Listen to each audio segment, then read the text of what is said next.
Na visita del News Team en Antes-Aga na pantalan lokal, visible pa na lugar el sumido MV Danica Joy 2.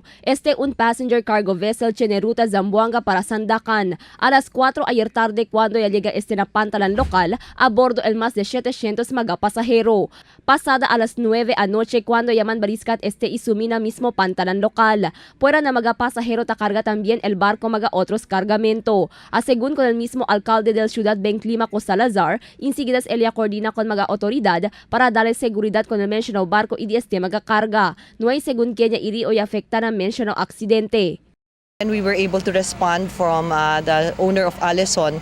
The city government set up a crisis management committee in terms of a technical working group, and we have identified the Philippine Coast Guard as the ground commander. Prior to that, we coordinated with Commodore Gonzales of the Coast Guard, as well as Admiral Amba, who is providing a contingent from the Navy also to provide additional security.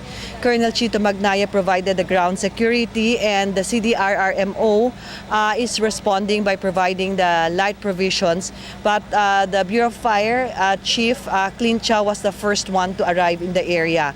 The situation right now, boat of Alison has tilted, and we must ensure, number one, the safety and accountability of all the crew. So far, there are no casualties, 0 casualties. The amount contained in the boat is diesel that which will also be protected, and contents of the boat are primarily cooking oil that is environmental friendly. Según pa con Kaimer Olaso, supervisor del MV Danica Joy 2, na di ila initial investigasyon, posible hindi propio unloading del cargamento amo el causa del aksidente. Improper unloading of the vessel due to miscoordination with the stevedores.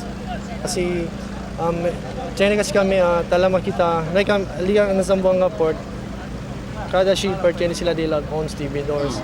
So na sila takre ko sa command del vessel. So yan commotion, yung golpe-golpe sila nante, yung kapabambutan ng kargada. So it's very, sabi to Ben, kasi that is a roro vessel, very dangerous. Yung kapabambutan ng kargada na one side, so yung diesel barko.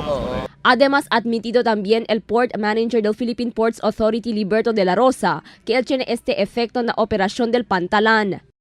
Malaki ang epekto nito dahil hindi natin magamit itong berth na ito, kung saan siya tumaob, no?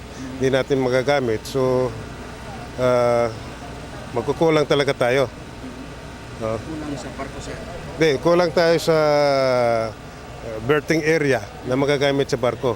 Siguiendo con el accidente ayer donde envuelto el MV Danica Joy 2, el director regional del Marina, Attorney Irving Saipudin, ya habla el accesar el Marina un show cause order contra con el Alison Shipping Lines. Según con Attorney Saipudin, na mismo tiempo suspende también el Marina con el documentos del MV Danica Joy 2. Según la Marina, movimiento haber dale camino para el conducta del más hondo investigación para saber el causa del accidente y si quién el culpable.